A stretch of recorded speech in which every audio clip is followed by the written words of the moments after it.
Sarkozy, c'est fini? C'est la question dont débattent Renaud Dely de l'Obs et Guillaume Roquette du Figaro Magazine. En politique, on n'est jamais fini jusqu'à ce qu'on ait décidé qu'il en soit ainsi ou que la Providence l'ait choisi pour vous. Évidemment, cette mise en examen de Nicolas Sarkozy, puisque c'est de ça dont il s'agit, tombe mal. Elle tombe mal dans le calendrier de la primaire. Elle tombe mal aussi parce qu'il y a une véritable incertitude sur la suite et sur le calendrier qui désormais ne dépend plus de Nicolas Sarkozy lui-même, mais de la justice. Et donc évidemment, le danger c'est celui-là, c'est que le débat politique autour de la primaire qui s'annonçait bien à droite, avec un véritable débat d'idées sur les convictions, sur les réformes. Jamais, je pense, la droite était allée aussi loin dans la confrontation sur les programmes. Ça va être parasité par le débat judiciaire. Je crois qu'il y a une vraie responsabilité des juges, il faut qu'ils fassent leur travail. S'ils considèrent que Nicolas Sarkozy doit être mis en examen, ils l'ont fait. On précisera au passage que c'est pour le dépassement des comptes de campagne de 2,1%. C'est beaucoup moins grave, entre guillemets, que ce qui concernait l'affaire Big Malion, où on parlait d'escroquerie, d'abus de confiance. N'empêche que, évidemment, c'est une mauvaise nouvelle pour l'ancien président. Oui, je pense que non seulement ça tombe mal, mais je pense que c'est une catastrophe pour Nicolas Sarkozy. Pour deux raisons. D'abord parce que cette affaire, elle est extrêmement simple. Cette affaire, c'est une affaire effectivement de dépassement des comptes de campagne du candidat Sarkozy en 2012.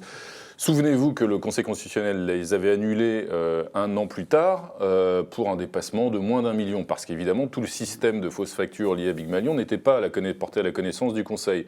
Heureusement que Jean-Louis Debré à l'époque a annulé ces comptes-là, malgré les insultes, les injures, les menaces qu'il avait subies du camp de Sarkozy. On se souvient notamment de Brice Hortefeux qui l'avait agonie d'injures, parce que si jamais il ne l'avait pas fait, le Conseil constitutionnel aujourd'hui serait dans une crise politique terrible, et au-delà de ça, nos institutions d'ailleurs.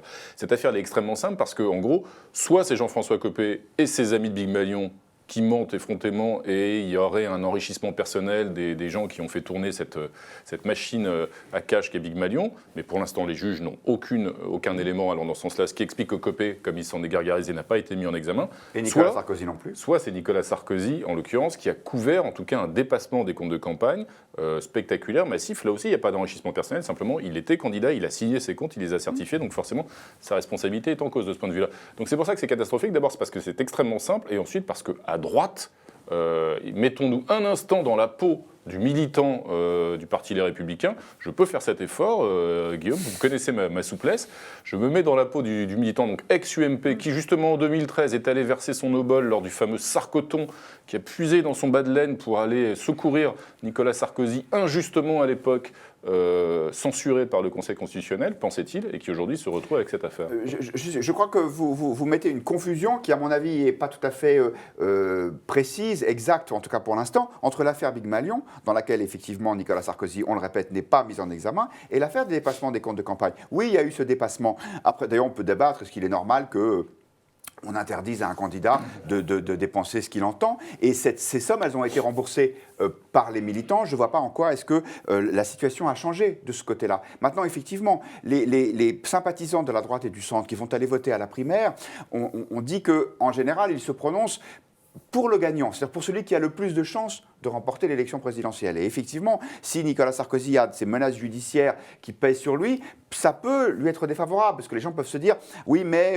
il risque d'avoir un problème, l'affaire risque de déboucher juste avant l'élection, donc on ne prendra pas ce risque-là ». À mon avis, il est surtout là, le danger pour Nicolas Sarkozy, à condition évidemment qu'il n'ait rien fait de répréhensible, et ça, ce sera à lui de le prouver. Pour le reste, il a déjà été mis en examen, vous le savez bien, et pour des choses autrement outrageantes, plus outrageantes, pardon, je pense par exemple à l'abus de faiblesse vis-à-vis de Liliane Bettencourt, ce qui d'un point de vue symbolique, l'idée qu'il ait pu abuser de la faiblesse d'une vieille dame qui n'avait plus tous ses moyens était quand même quelque chose d'assez odieux. Il a été blanchi par la justice dans ce domaine-là, donc n'allons pas trop vite en besogne. Mais en l'occurrence, je pense que c'est une catastrophe pour lui, parce que ça le renvoie une fois de plus au passé. Effectivement, on voit bien que les raisons c'est plus un comeback pour Nicolas Sarkozy, c'est un chemin de croix. On voit bien que ce passé, il a essayé de faire un semblant d'inventaire de son propre bilan dans son livre. Il l'a fait pour de vrai. Voilà, donc il a passé le résultat, il se flagelle d'ailleurs, toutes les 2 pages sont les mêmes, comme toujours avec Nicolas Sarkozy.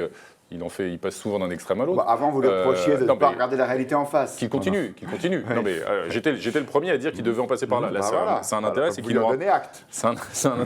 nous rappelle toutes les erreurs qu'il a commises pendant 5 ans. Le problème, c'est que le dépassement des comptes de campagne de 2012, c'est exactement la même chose. C'est que ça renvoie une fois de plus au passé. D'autre part, on peut s'interroger sur les vraies raisons de sa motivation et la motivation de son retour. Évidemment que le statut d'immunité présidentielle n'est peut-être pas totalement étranger à sa volonté de reconquérir l'Élysée. Et je pense que dans son camp, encore une fois, à droite, ça doit être extrêmement dur à vivre. D'un point de vue électoral, on voit bien que c'est le seul qui peut laisser une chance à François Hollande d'espérer miraculeusement être réélu. Et d'un point de vue simplement de conviction et d'engagement, je pense que pour les militants de droite, c'est quand même une nouvelle de plus, une couleuvre de plus difficile à avaler. Oui, mais la question, c'est de savoir dans quelle mesure, de quelle façon plutôt, est-ce que les sympathisants de la droite et du centre vont percevoir cette mise en examen. Il y a des politiques qui ont déjà été condamnés dans le passé, c'est le cas d'Alain Juppé, qu'il a été en 2004, ça n'empêche pas de se présenter aujourd'hui de façon tout à fait transparente. C'était pas lui le chef du système, la non, différence. Absolument. Alors que là, le chef, on a comme une petite idée. Eh ben, on va voir si c'est effectivement le cas, ça c'est ce qui va se passer. Peut-être aussi que Nicolas Sarkozy va utiliser, entre guillemets, ces différentes mises en examen, parce qu'il y en a plusieurs, pour essayer de mettre en scène une forme d'acharnement, de se présenter comme une victime du système. Je ne sais pas comment ça va fonctionner, mais encore une fois, on n'a pas d'expérience de ce type de phénomène. Donc il est difficile de savoir aujourd'hui comment est-ce que politiquement ça va l'atteindre. Rappelons juste que lors des élections locales, municipales, législatives, un candidat qui dépasse ses comptes de campagne, il est condamné à de l'inéligibilité.